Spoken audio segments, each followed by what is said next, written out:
सर्वप्रथम तो जय श्री कृष्ण। आज हम लोग श्रावण मास के 23वें दिन एक दिव्य कथा को श्रवण करेंगे। गुरुवार का दिन है, तो गुरुवार के दिन अगर भगवान विष्णु, भगवान शंकर, माता लक्ष्मी, देव गुरु बृहस्पति की एक अद्भुत कथा सुनी जाए तो निश्चय ही मनभावन कथा होगी, मनोकामना पूर्ण करने वाली यह दिव्य कथा होगी। तो आप सभी लोग भगवान का ध्यान करते हुए इस कथा को बड़े ही मनयोग से सुबह सुबह सुने ताकि आपकी मनोकामनाएं पूर्ण हो। कथा को सुनना ही जीवन के लिए बड़ा लाभदायक होता है। तो चलिए देर न करते हुए कथा को सुनते हैं, देखते हैं, समझते हैं। हर हर महादेव। ओम नमो भगवते वासुदेवाय। ओम नमः शिवाय। ओम बृहस्पते नमः। जय श्री हरि विष्णु। जय माता लक्ष्मी। जय देव गुरु बृहस्पति। हर हर महादेव। श्रावण का पवित्र महीना भगवान शिव को अत्यंत प्रिय माना जाता है। इस महीने में किया गया भगवान शिव का स्मरण, जलाभिषेक, व्रत, दान और पूजा मनुष्य के जीवन में शुभता लेकर आता है। वहीं गुरुवार का दिन भगवान विष्णु, माता लक्ष्मी और देव गुरु बृहस्पति की उपासना के लिए विशेष माना जाता है।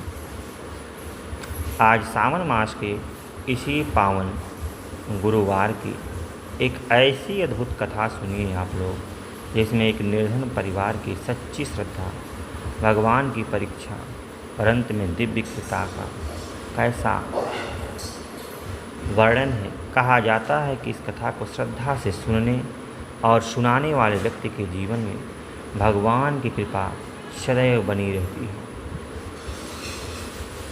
तो आप सभी लोग भी बड़ी श्रद्धा के साथ इस कथा को सुने और अपने काम को करते रहें। बहुत समय पहले की बात है। एक सुंदर सा गांव था। गांव के चारों ओर हरे भरे खेत थे।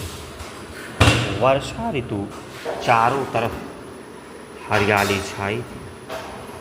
गांव के पास ही एक छोटी सी नदी बहती थी और नदी के किनारे एक प्राचीन सा मंदिर बहुत पुराना था, लेकिन वहाँ स्थापित शिवलिंग अत्यंत जागृत माना जाता था। गांव के लोग कहते थे, जो व्यक्ति सच्ची श्रद्धा, निर्मल मन से इस शिवलिंग पर जल चढ़ाता है और भगवान से प्रार्थना करता है, भगवान शंकर उसकी मनोकामना अवश्य पूर्ण करते हैं। उसी गांव में हरिदास नामक एक गरीब किसान रहता था। उसकी पत्नी का नाम था गौरी। घर में बूढ़ी माँ और एक छोटा बेटा भी था। परिवार बहुत गरीब था। कई बार ऐसा होता था कि घर में चूल्हा जलाने के लिए भी अनाज नहीं होता था, लेकिन गरीबी के बावजूद हरिदास और गौरी बहुत धार्मिक थे। हर सुबह दोनों भगवान शिव का स्मरण करते और कहते, हे भोलेनाथ, हमारे पास धन नहीं है, लेकिन आपके चरणों में हमारी श्रद्धा सदा बनी रहे। सावन का महीना शुरू हुआ। पहले दिन गांव के चारों तरफ भगवान शिव के जयकारे सुनाई देने लगे। कहीं कावड़िए जल लेकर जा रहे थे, कहीं महिलाएं शिवलिंग पर बेलपत्र चढ़ा रही थी और कहीं मंदिरों में भजन हो रहे थे। उस सप्ताह गुरुवार का दिन आया। गौरी ने सुबह जल्दी उठकर घर की सफाई की। उसने अपने पति से कहा, आज सावन का पवित्र गुरुवार है, हमें भगवान विष्णु और माता लक्ष्मी का भी स्मरण करना चाहिए और शिव जी को जल चढ़ाना चाहिए। हरिदास मुस्कुराकर बोला, हमारे पास पूजा की कोई सामग्री तो नहीं है।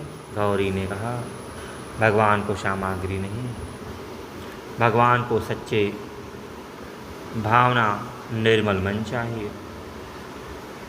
यह कहकर उसने घर में बचा हुआ थोड़ा सा चावल निकाला, एक छोटी सी कटोरी में जल लिया। फिर उसने आंगन से कुछ फूल चुन लिए और दोनों नदी के किनारे चल दिए। जब दोनों नदी के पास पहुँचे तो वहाँ एक वृद्ध साधु बैठे हुए। उनका चेहरा तेजस्वी था, लंबी दाढ़ी, माथे पर चंदन और हाथ में माला थी। साधु ने हरिदास को देखकर कहा, बेटा, आज गुरुवार है और सावन भी चल रहा है, क्या तुम भगवान की पूजा करने जा रहे हो? हरिदास ने हाथ जोड़कर कहा, जी महाराज। साधु ने पूछा, तुम्हारे पास पूजा के लिए क्या है? हरिदास ने सिर झुका लिया, महाराज, हमारे पास कुछ विशेष नहीं है, बस थोड़ा सा जल, कुछ फूल और थोड़े चावल हैं। साधु मुस्कुराए। उन्होंने कहा, यही तो सबसे बड़ी पूजा है। गौरी ने पूछा, महाराज, ऐसा क्यों? साधु बोले, जिस पूजा में दिखावा नहीं होता उसमें भगवान जल्दी प्रसन्न होते हैं। फिर साधु ने कहा, आज तुम पहले शिवलिंग पर जल चढ़ाना, उसके बाद भगवान विष्णु और माता लक्ष्मी का स्मरण करना और देव गुरु बृहस्पति से अपने परिवार के लिए सद्बुद्धि और धर्म की प्रार्थना करना। हरिदास और गौरी ने वैसा ही करने का प्रण किया।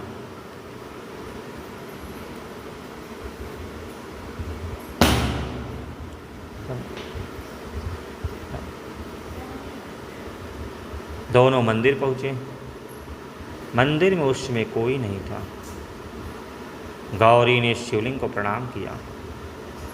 हरिदास ने नदी का जल शिवलिंग पर अर्पित किया। दोनों ने मिलकर कहा, ओम नमः शिवाय। फिर गौरी ने बेलपत्र अर्पित किए। उसने आंखें बंद करके कहा, हे भोलेनाथ, हमारे घर में धन भले रहो, लेकिन हमारी भक्ति आपके प्रति कम थोड़े नहीं है। तभी मंदिर के भीतर एक अद्भुत दिव्य सुगंध फैल गई। हरिदास ने आंखें खोली। उसे लगा जैसे मंदिर में कोई दिव्य प्रकाश फैल रहा है, लेकिन कुछ ही क्षण बाद सब सामान्य हो गया। दोनों ने इसे भगवान का आशीर्वाद समझा। उसी दिन दोपहर में एक अजनबी व्यक्ति उनके घर आया और उनसे कहना, मैं दूर गांव से आया हूँ, बहुत भूखा हूँ, क्या मुझे भोजन मिल सकता है? गौरी ने रसोई देखी। घर में केवल 2 रोटियां थी। एक रोटी उसके बेटे के लिए थी और दूसरी बूढ़ी माँ के लिए। वह कुछ क्षण सोचती रही, फिर उसने दोनों रोटियां उस अतिथि को दे दी। हरिदास ने पूछा, अब घर में क्या बचेगा? गौरी ने मुस्कुराकर कहा, जिस भगवान ने आज तक हमें भूखा नहीं मरने दिया, वह आगे भी संभाल लेगा। अतिथि ने भोजन किया और जाते समय कहा, तुम्हारे घर में कभी अन्न की कमी नहीं होगी। यह कहकर वह चला गया। हरिदास बाहर आया तो वह व्यक्ति कहीं दिखाई नहीं दिया। गांव की गलियों में खोजा, लेकिन उसका कोई अता पता नहीं चला। दोनों समझ गए कि यह साधारण अतिथि नहीं था। उसी रात हरिदास को स्वप्न आया। स्वप्न में उसने देखा कि एक विशाल दिव्य सभा लगी हुई है। वहाँ भगवान विष्णु विराजमान हैं। उनके पास माता लक्ष्मी हैं और उनके सामने देवगुरु बृहस्पति खड़े हैं। बृहस्पति देव ने कहा, हे नारायण, संसार में अनेक लोग गुरुवार का व्रत करते हैं, लेकिन क्या सभी के मन में सच्ची श्रद्धा है? भगवान विष्णु मुस्कुराए। उन्होंने कहा, जहाँ श्रद्धा होगी वहाँ परीक्षा भी होगी। हरिदास की आंखें खुल गई। उसने अपनी पत्नी को स्वप्न बताया। गौरी बोली, यदि भगवान परीक्षा लेंगे तो हमें अपने धर्म से पीछे नहीं हटना चाहिए। अगले दिन गुरुवार को गांव में एक व्यापारी आया। उसने हरिदास से कहा कि तुम मेरे खेतों में काम करो, मैं तुम्हें बहुत सारा धन दूंगा, जिससे तुम अमीर हो जाओगे। हरिदास ने पूछा, काम क्या करना होगा?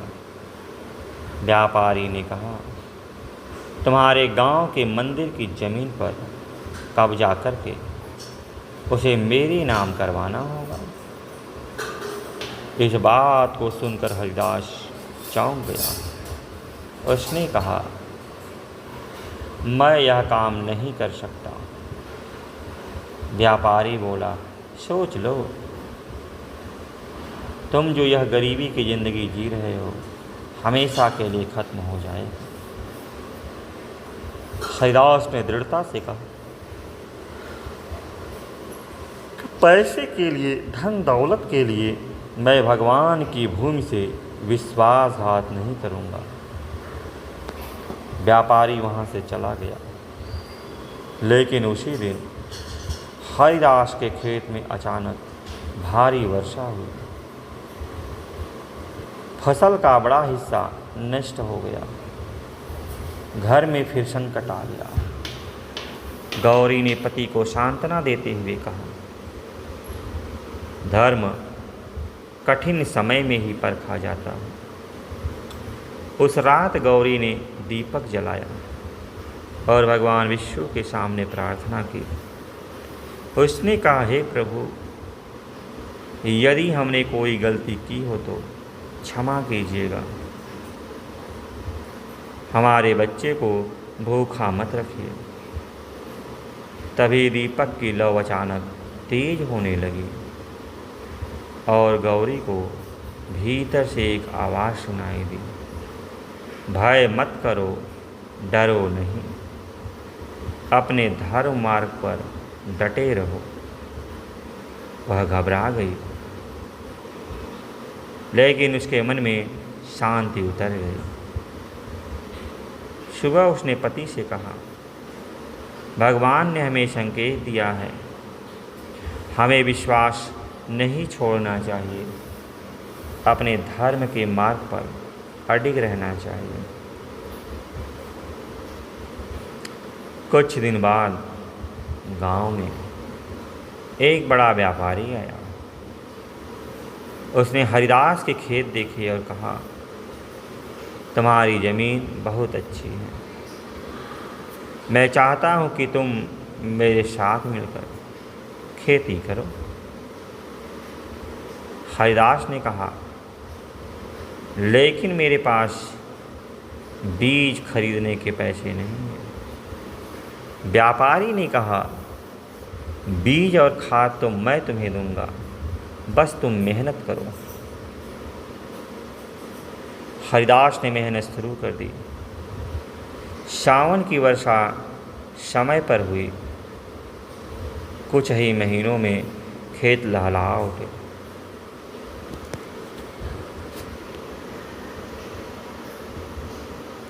जिस जमीन को लेकर लोग बेकार बोलते थे, उसी में इतनी फसल हुई कि हरिदास की सारी पुरानी गरीबी दूर हो गई। लेकिन धन आने के बाद भी उसने अपना धर्म नहीं छोड़ा। हर गुरुवार वह भगवान विष्णु की पूजा करता। सावन में भगवान शिव को जल चढ़ाता और देव गुरु बृहस्पति से सद्बुद्धि की प्रार्थना करता। एक सावन के अंतिम गुरुवार की बात है। हरिदास और गौरी मंदिर में पूजा कर रहे थे। अचानक वहीं वृद्ध साधु मंदिर में दिखाई दिए। हरिदास ने उनके चरणों में प्रणाम किया। साधु ने पूछा, बेटा, अब तुम्हारे घर में धन है? क्या तुम्हारी भक्ति भी बदल गई?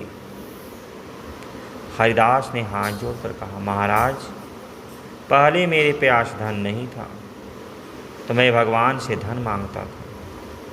अब भगवान ने धन दिया तो मैं उससे केवल इतना मांगता हूँ कि मेरा मन धन में न फंसे।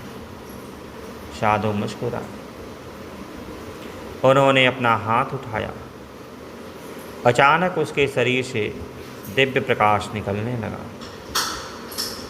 हरिदास और गौरी आश्चर्य से देखने लगे।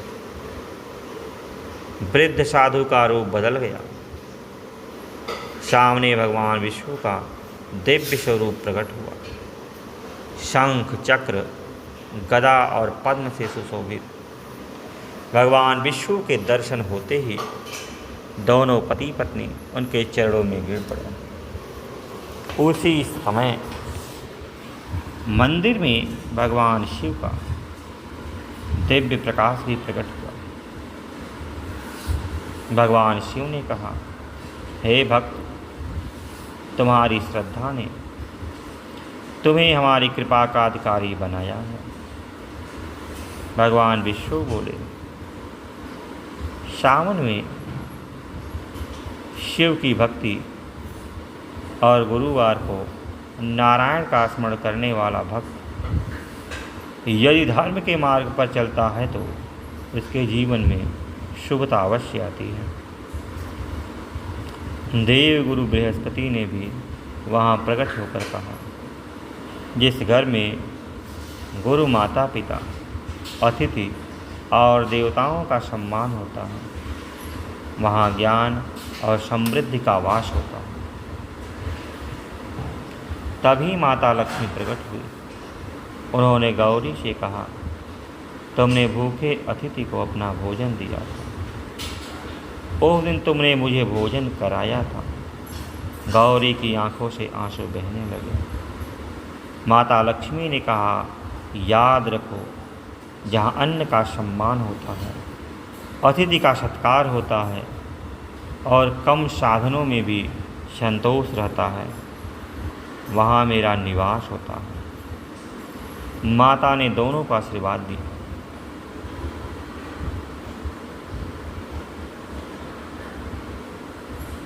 हरिदास ने भगवान से पूछा, प्रभु, हमें कौन सा व्रत सबसे बड़ा मानना चाहिए?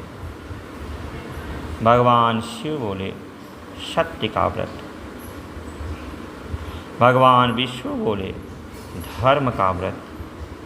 माता लक्ष्मी बोली, संतोष का व्रत। देव गुरु बृहस्पति बोले, ज्ञान और सदाचार का व्रत। और चारों दिव्य स्वरूप अंतर्धान हो गए। हरिदास और गौरी समझ गए कि भगवान केवल पूजा की सामग्री नहीं देखते, वे तो भक्त के मन के भाव को देखते हैं। सावन में गुरुवार के दिन प्रातः स्नान करके स्वच्छ वस्त्र पहने, भगवान शिव का स्मरण करें, शिवलिंग पर श्रद्धापूर्वक जल अर्पित करें, ओम नमः शिवाय का जाप करें। फिर भगवान विष्णु और माता लक्ष्मी का ध्यान करें। देव गुरु बृहस्पति से ज्ञान, सद्बुद्धि और धर्म के मार्ग पर चलने की प्रार्थना करें। सामर्थ्य के अनुसार पीली वस्तु, चने की दाल, गुड़ या अन्न का दान भी किया जा सकता है। सबसे महत्वपूर्ण है कि किसी भूखे व्यक्ति को भोजन कराना और ज़रूरतमंद की सहायता करना।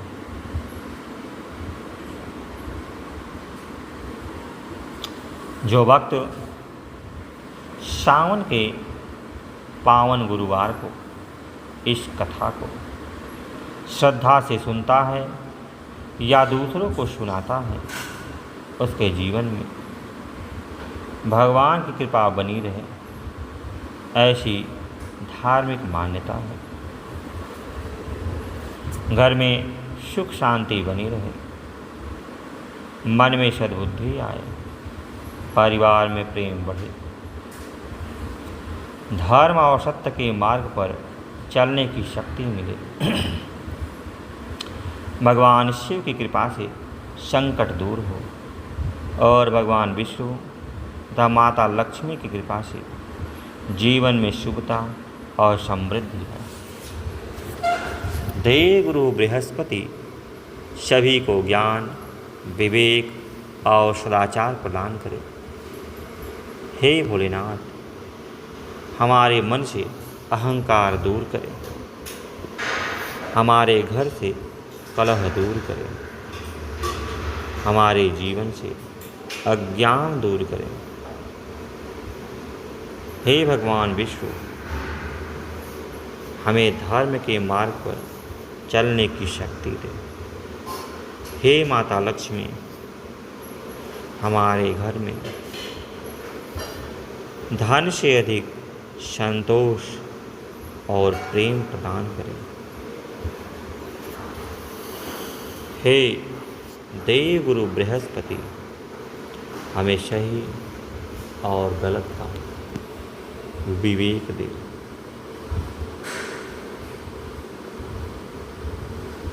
और हे प्रभु, हमारे परिवार पर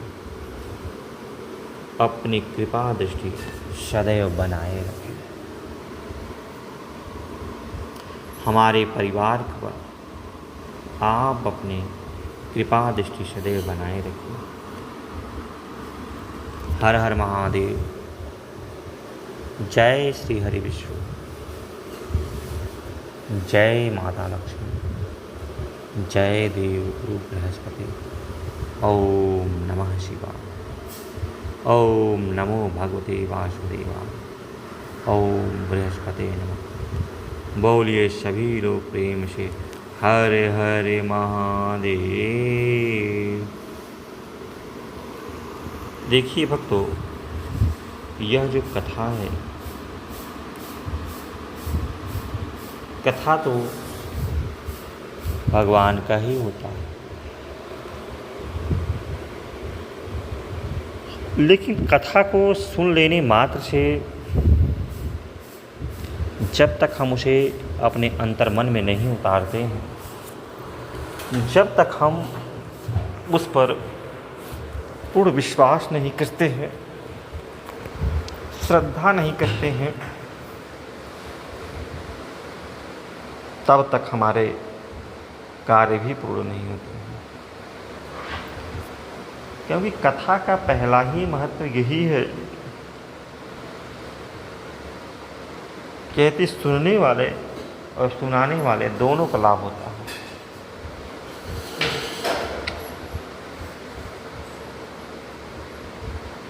जो कथा में दिया हुआ है, ईश्वर की भक्ति अगर आपको करनी है तो बड़ी ही तल्लीनता से करनी चाहिए। आपका मन पवित्र होना चाहिए, निर्मल होना चाहिए। ऐसा नहीं कि आप अपने को, कहा गया है ना, गुरु से कपट मित्र से चोरी क्यों है, निर्धन क्यों है कोढ़े। गुरुवार की कथा अपने गुरु भक्ति को ही बताती है। अगर आप अपने गुरुदेव से ही चोरी करते हैं, कपट करते हैं, उनको परेशान करते हैं, तो आगे बढ़ने का तो कोई औचित्य ही नहीं होता है। गुरुवार देव गुरु बृहस्पति को ही समर्पित है, भगवान विष्णु को ही समर्पित है। मंदिर में पूजा करना है तो जिसको जिस चीज़ की आवश्यकता है उसकी इच्छा को भी पूर्ण करना है। कोई भूखा है और आपके पास सामर्थ्य है कि आप भोजन करा सकते हो, तो निश्चय ही आप उसे भोजन कराइए।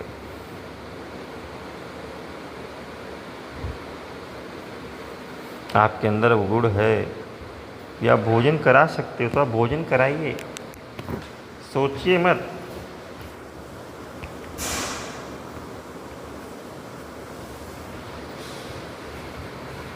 आपके पास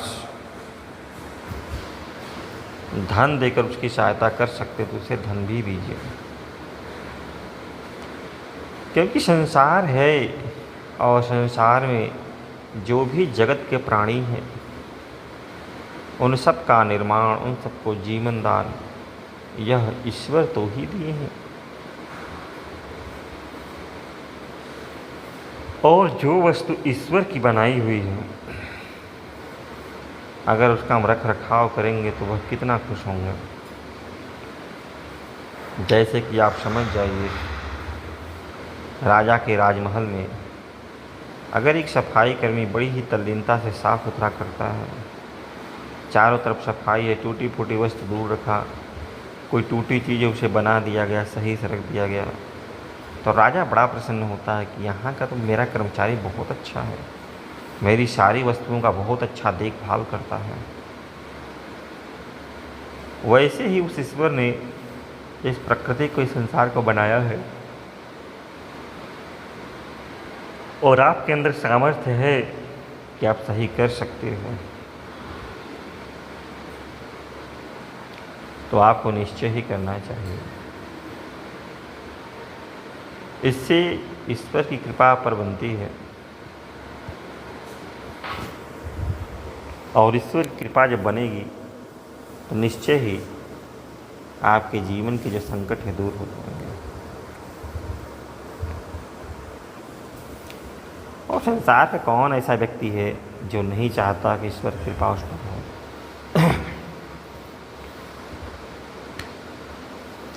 भूखे व्यक्ति को भोजन करा दीजिए, कितना खुश हो जाता है।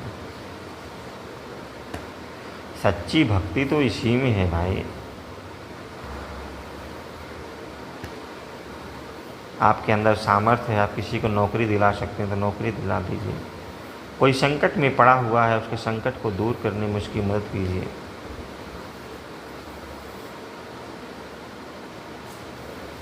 क्योंकि किसी के पास संकट है तो किसी के पास संकट को दूर करने की ताकत है, बुद्धि है, बल है। कहा गया है ना, इसी संसार में संकट भी है और इसी संसार में निदान भी है।